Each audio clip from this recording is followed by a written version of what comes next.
Ages was a time of great difficulty for humanity.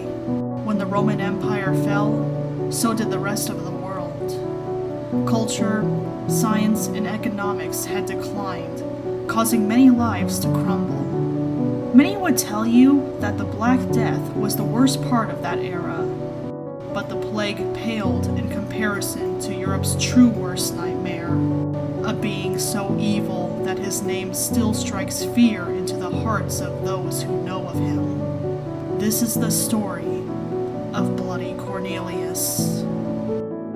Back in the 13th century, there was a demon-mancer named Cornelius. He was the most powerful warlock of his time. The main source of his power was his sacrifices to the devil. Religious sacrifices were typical of Satanists, especially back in those days. Usually, the sacrifices were of animals, virgin women, and children. Cornelius, however, used a different subject. His sacrifices were of clergy members.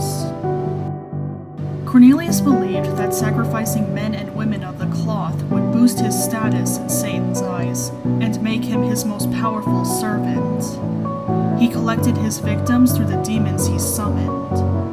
Cornelius had a staff and spell book that granted him the power to summon demons at will. The demons would abduct his victims and bring them to a forest to be sacrificed. The worst part was that Cornelius didn't finish his victims off immediately like in normal sacrifices. Instead, he'd cut his victims so that they could bleed to death as slowly and painfully as possible. This torturous method earned him the nickname Bloody Cornelius.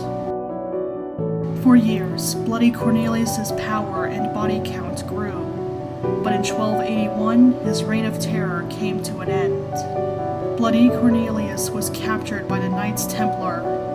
The following morning, he was burned at the stake. As the flames surrounded him, Bloody Cornelius vowed that he'd return and exact his revenge.